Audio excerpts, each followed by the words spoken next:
So my name's Alan Facey, been with SCANOSS pretty much since the beginning of time. Previously to SCANOSS, I guess what's relevant to this conversation is that I was one of the early members of the Black Duck software team, staying until more or less the time the company was sold to Synopsys. So that's me, largely in the B2B software industry, 30 plus years. I've been running various size B2B software companies for quite a long period, most notably SCANOSS right now, but previously other companies. I like to think of myself as a bit of a business all-rounder, everything from startup to fairly large upper mid-market type companies. Funnily enough, my very first job was as a software engineer, a developer, developing in Fortran of all things.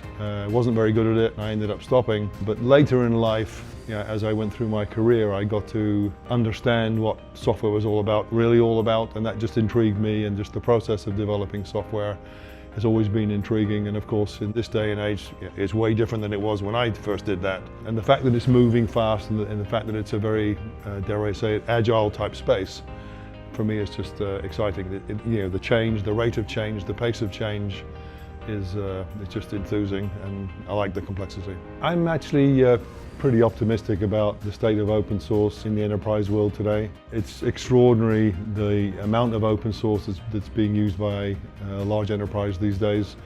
Depending on which religion you believe, it can be anything up to 95% of the code in use is open source. The thing that strikes me is that there is still, despite the black ducks of this world and all of the tool vendors in this space, I describe it as a bit of a visibility crisis. Companies, because there's such an extraordinary use of open source, tend to lose track of what they have, where it is, and that brings with it certain risks. It's pretty simple at some level, because from a risk standpoint, just putting a general risk hat on, I've always believed in the fact that you can't manage what you can't measure or what you can't see. Given the visibility crisis that I mentioned earlier, and that's not just to do with open source, that's to do with AI models, to pick on something which is pretty topical right now. That lack of visibility or lack of transparency, put another way, puts companies at risk. It's just good business practice to manage risk, right? And you can't do that without transparency, without visibility. So the most common misconception that I think, and it blows my mind, to be honest, having worked for Black Duck now, 20 years ago, or maybe even more.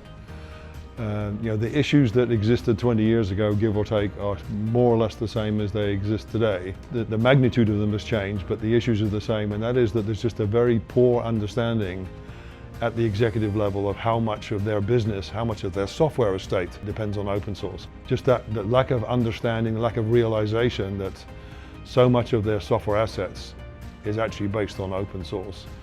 And that leads to, or maybe even it comes about as a result of lack of transparency, lack of visibility. So it's all a bit circular, but I do think that now that governments have stepped in and started mandating transparency through various regulations, I think that executive understanding will change really fast. When you've got that external pressure, which usually ends up being applied from the board down, then suddenly people pay attention. So I think I'm optimistic that visibility crisis that I mentioned earlier will subside at some level. One of the things that open source has allowed us to do as a society even is to innovate really fast on the technology side. I think many people are now starting to understand that most AI that exists these days, including generative AI, ChatGPT and other models, are actually trained on open source. So open source is the driver, not just for innovation as it has been for many, many years, almost since the dawn of time, or since the term open source was coined. Now being accelerated because AI is using all of that intelligence that's been recorded over time in the form of open source and helping developers to reuse all of that learning going forward. So if you think about open source as an engine, we've seen a real acceleration of that engine on the back of open source having learned from that corpus of open source that's out there. I think fundamentally we're about helping companies to innovate more easily and more freely. As I mentioned a bit before, There are risks associated with the use and reuse of open source, and whether that's open source that's been spat out by an AI tool, or whether it's just somebody grabbed a library from GitHub. The fact that open source is there provides freedom for developers and companies by extension to innovate fast. You don't have to build what's already been built. In relation to the role that we play, which is helping companies manage that risk, we're helping at some level put guardrails, safety rails around developers and development organizations to allow people to innovate fast on the back of open source and do it in a way that's, if not risk-free, at least where the main risks are mitigated. Taking it to the next level where there's composable intelligence, risk intelligence, means that you're not bound by the confines of, say, a black duck or some similar type commercial product. The fact that we're open source, that the offering is quote-unquote composable, means that you can put it together in a way that suits you best, mitigates risk in the best way that your company needs to. Not all companies are built and run in the same way. So back to what I was saying a bit earlier, it's to do with the flexibility to exercise those building blocks, that modular approach, in a way that doesn't slow you down as a business. One of the worst things you can do from a risk mitigation perspective is build in so many controls and so many barriers for developers that it slows them down, frustrates them, actually retards development. The trick is to do just the right amount of composing, just the right combination of the modular parts to make sure that you've got sufficient risk mitigation as part of your process, without actually slowing down the process. So just that flexibility that stems from being modular, composable, and by virtue of being open source, also entirely transparent.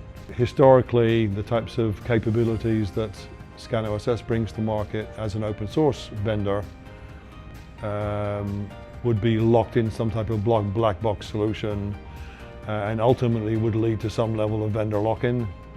And I think there's a bit of a movement out there right now where companies and executives, particularly in the DevSecOps space, have started to realize that vendor lock-in is a very painful thing. And if you can achieve your goals without vendor lock-in, then why not? And almost by definition, open source excludes you from the vendor lock-in problem. I understand that in principle there's the potential for developers to be slowed down or even frustrated, and actually seriously frustrated by anything at all to do with compliance. It's not their primary concern. They're measured on getting stuff done. They're measured on developing software. But I also think that means that if you're going to do some type of risk mitigating controls in place, you have to do it in a smart way. And I think that means putting those controls in place right almost on the developer desktop, so that developers aren't frustrated by having done some work and then 3 weeks later, 3 months later, a year later find that they have to redo some work because they weren't quote-unquote compliant. So we've taken the position that in order to not slow developers down, that compliance step should take place more or less on the developer, if not on the developer desktop.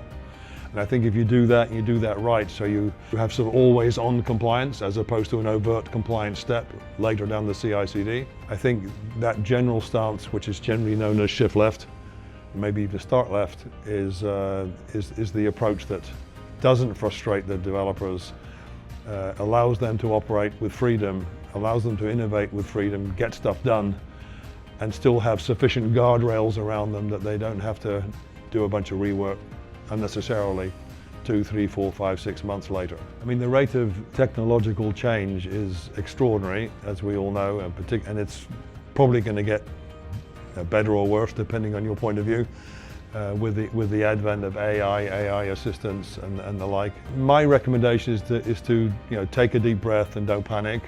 One of the things I've learned over my career is that it's never quite as good as you think it's going to be, and it's never quite as bad as you think it's going to be. I'm very much aware, and we all read it, everybody has to have an AI story, everybody has to have an AI play. There's this fear of missing out surrounding AI, so there's this this notion that to innovate faster you have to somehow use AI, and that may or may not prove to be true in the end. But whether you pull the trigger on whatever innovation now, I'm talking specifically about AI for a second, whether you pull the trigger on that now or a week from now or 3 weeks from now, in the grand scheme of the life of a business, it's not going to be quite that time critical. Of course, there are always discussions about time to market and being first to market and first mover advantage and all of those type of innovation notions. But at the end of the day, I've learned that the innovation is going to happen. The rate of technological advancement isn't going to slow down for sure.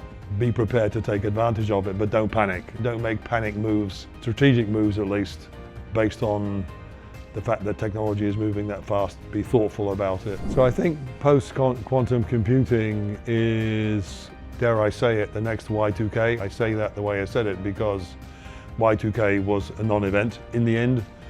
But the lead up to Y2K was a lot of gnashing of teeth and panic and huge amounts of resources invested in trying to figure out whether individual companies, individual applications and what have you had a Y2K exposure. Quantum computing is not a manufactured problem. That train is on the rails and you can see quantum computing on the horizon, and depending on, again, which religion you happen to subscribe to, it's 3 years, it's 5 years, but it's not 30 years.